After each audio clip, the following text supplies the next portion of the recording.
Assalamualaikum warahmatullahi wabarakatuh. Perkenalkan, nama saya Muhammad Rafli, NIM 121407176, Program Studi Manajemen Haji dan Umroh. Baik, di sini saya akan mempresentasikan tentang manajemen bimbingan manasik haji dan umroh.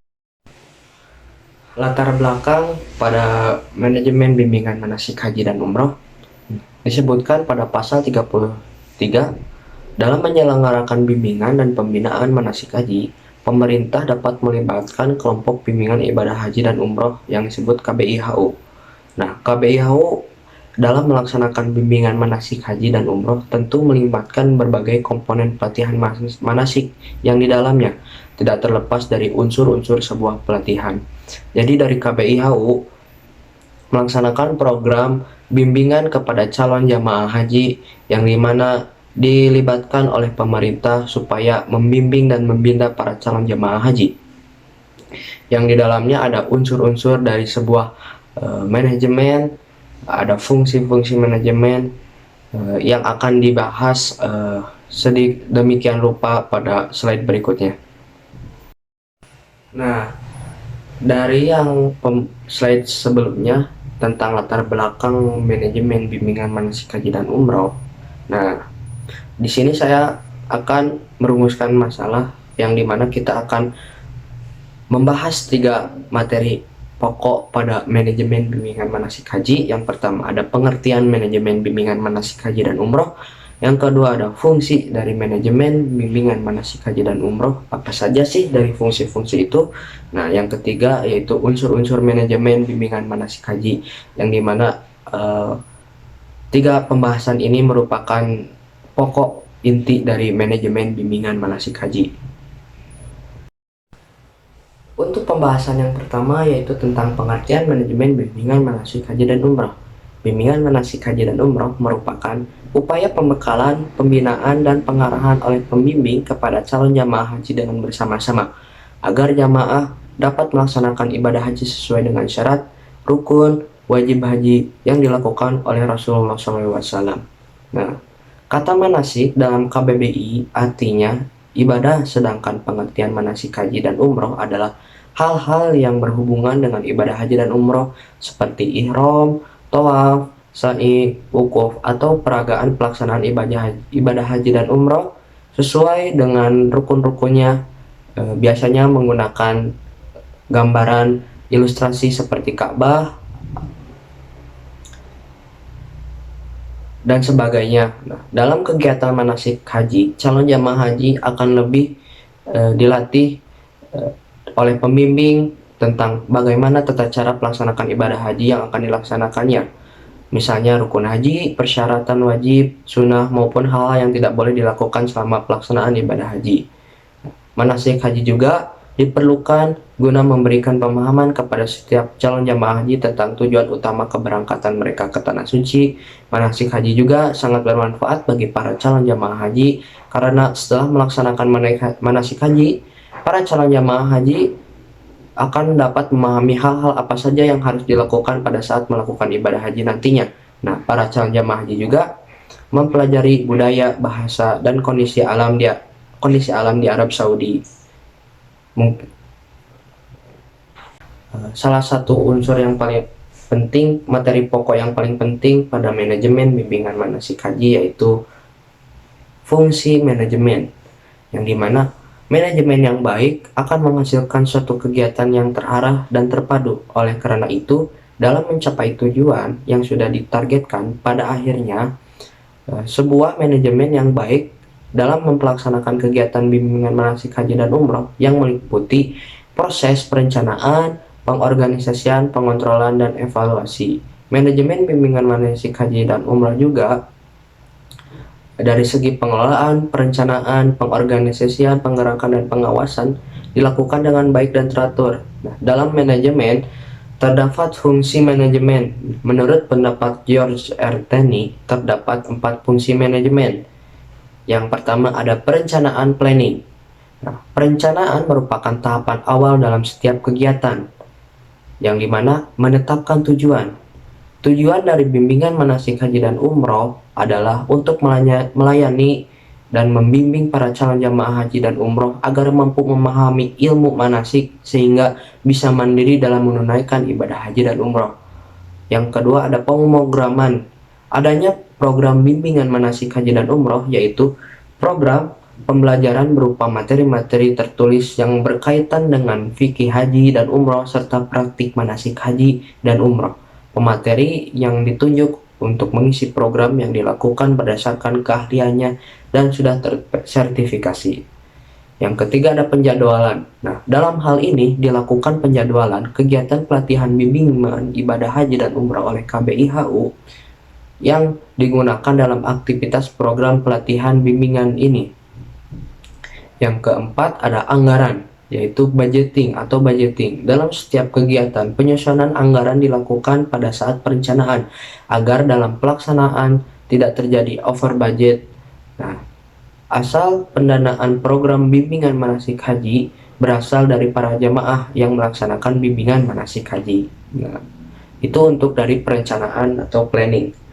Nah, yang kedua ada pengorganisasian atau organizing, yaitu untuk pelaksanaan bimbingan manasik haji dibentuk panitia bimbingan manasik yang bertugas membuat jadwal pelaksanaan bimbingan, menentukan petugas atau pembimbing, yaitu para pembimbing yang telah bersertifikasi, kemudian menyampaikan jadwal tersebut kepada seluruh calon jamaah haji yang telah terdaftar. Nah,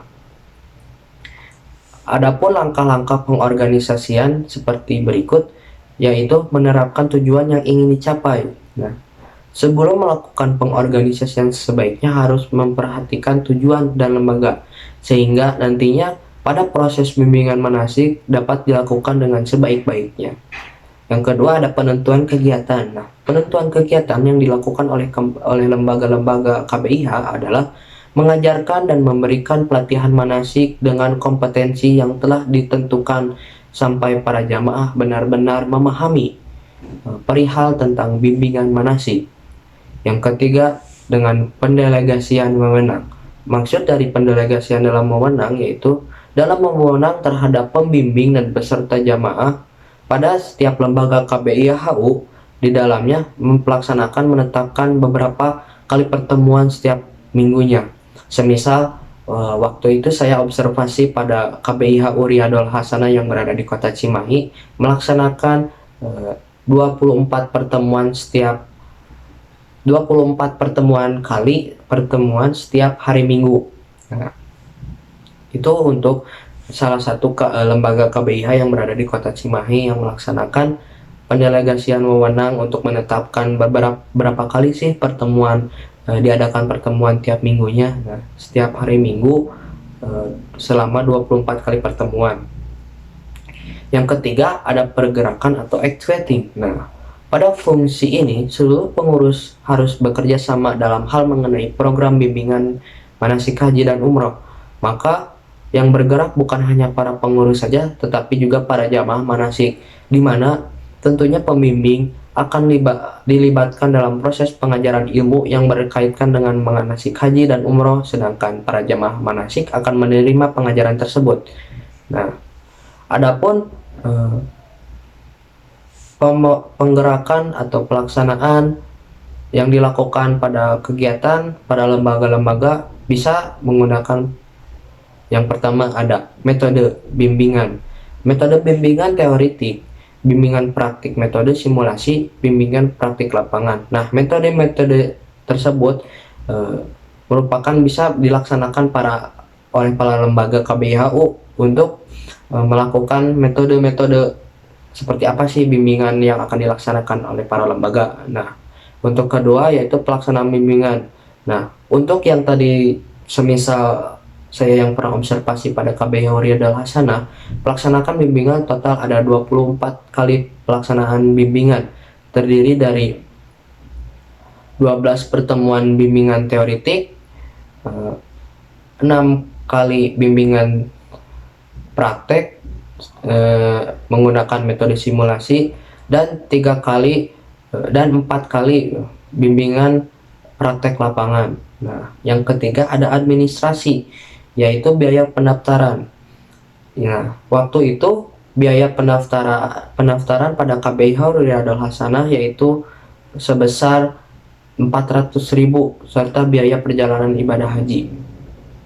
Nah, itu mungkin dari penggerakan activating yang dimana ada metode, yaitu dengan metode apa saja melaksanakan bimbingan, terus pelaksanaan bimbingannya berapa kali, dan juga administrasi biaya untuk pendaftaran selama bimbingan manasik haji. Pergerakan yang dilakukan oleh penyelenggara bimbingan manasik haji dan umroh sesuai dengan perencanaan yang telah ditetapkan. Nah, jadi telah ditetapkan penggerakan activating yang dimana oleh pihak penyelenggara bimbingan manasik. Hal ini terlihat dari beberapa pokok bahasan materi yang telah diikuti oleh para jamaah serta metode yang diberikan selama proses pemberian materi manasik.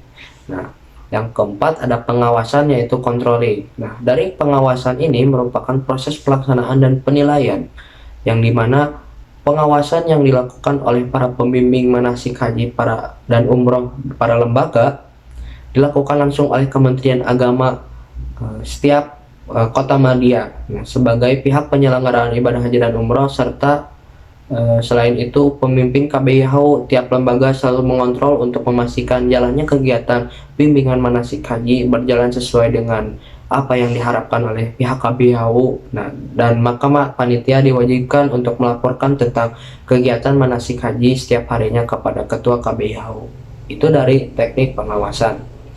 Yang kelima ada evaluasi, yaitu evaluasi dilakukan setiap waktu, terutama jika ada masalah dalam pelaksanaan kegiatan manasik untuk dilakukan perbaikan. Nah, setelah kegiatan selesai pun panitia selalu melakukan musyawarah untuk mengevaluasi perjalanan kegiatan yang sudah dilaksanakan, apakah sudah berjalan dengan lancar dan sesuai dengan rencana, apa ada masalah setiap pertemuannya, maka itu akan diadakan evaluasi dari pihak KBHU sehingga pihak KBHU akan lebih fokus melancarkan kegiatan yang dimana tidak meminimalisir tidak adanya kesalahan pada tiap pertemuan bimbingan manasik. Itu dari fungsi-fungsi manajemen bimbingan manasik haji. Nah, untuk selanjutnya ada unsur-unsur manajemen bimbingan manasik haji. Nah, adapun unsur-unsur manajemen pelaksanaan manasik haji sama halnya dengan unsur manajemen pada umumnya, yang terdiri dari money, method, machine, material, dan market yang disingkat 6M. Unsur atau komponen merupakan bagian terpenting yang harus tersedia dalam suatu pelaksanaan kegiatan. Unsur atau alat manajemen, tool of management, dibagi ke dalam beberapa bagian yang tadi disebutkan berjumlah 6 M, yang dimana pertama ada man, yaitu manusia atau tenaga kerja. Nah, tenaga kerja ini meliputi baik tenaga kerja ekspresif maupun operatif. Nah, dalam kegiatan manajemen, faktor manusia merupakan salah satu unsur terpenting, sehingga berhasil atau tidaknya suatu kegiatan tergantung pada kemampuan manajemen seorang manajer untuk mendorong para orang-orang dalam organisasi ke arah tujuan yang akan dicapai. Nah, dalam pelaksanaan manasik haji, manusia atau tenaga kerjanya yaitu panitia penyelenggara dan narasumber atau pemateri yang akan menyampaikan materi-materi tentang manasik haji yang akan disampaikan oleh para pemateri. Yang kedua ada unsur money atau uang. Nah, dana yang diperlukan dalam upaya untuk mencapai tujuan pembiayaan tersebut dapat diperoleh dari pemerintah setempat maupun dari calon-calon jemaah haji yang akan terdaftar untuk melakukan pembiayaan agar penyelenggaraan bimbingan manasik pada KBH tersebut dilaksanakan secara lancar. Nah, yang ketiga ada metode, cara atau sistem kerja, yakni sistem untuk mencapai tujuan. Dalam pemusatan metode ini harus direncanakan secara matang sehingga tidak terjadi kerancuan di tengah jalan. Nah, oleh karena itu, hasil dari penggunaan atau penerapan suatu metode akan tergantung pada pada orangnya.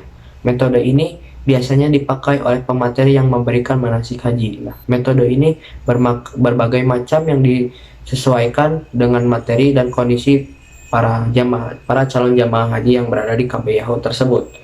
Yang keempat ada material, yaitu bahan-bahan atau perlengkapan, yakni bahan-bahan yang diperlukan dalam mencapai tujuan atau misi lembaga. Bahkan ini harus mendukung proses pencapaian tujuan yang direncanakan oleh sebuah lembaga. Nah, bahan yang digunakan dalam manasik haji, ya ada yang digunakan oleh panitia dan juga ada yang digunakan oleh para narasumber. Nah, yang dipakai oleh para panitia seperti ATK atau kartu tanda pengenal sebagai panitia. Nah, sedangkan alat yang digunakan oleh narasumber seperti mempersiapkan dalam bentuk Ka'bah mini yang digunakan oleh latihan sebagai simulasi manasik haji, yang dimana materi akan menjelaskan kepada calon jamaah haji meliputi gambaran Ka'bah mini. Yang kelima ada machines, yaitu alat-alat pendukung yang diperlukan dalam pekerjaan. Nah, dalam hal ini dapat digunakan bertujuan untuk memaksimalkan segala bahan-bahan yang tersedia. Nah, jika diperhatikan dalam setiap KBIHU, alat-alat yang terpenting yang digunakan oleh para panitia penyelenggara yang terpenting yaitu sound system. Sound system merupakan alat yang paling penting agar para jamaah bisa mendengarkan materi yang diberikan oleh narasumber, sehingga para jamaah bisa mencerna materi yang disampaikan oleh para pembimbing. Nah, sedangkan alat yang dipakai oleh narasumber yaitu perumpamanya pakaian ihram dan lain sebagainya, yang merupakan alat-alat apa saja sih yang akan digunakan selama kita beribadah haji dan umroh di Arab Saudi.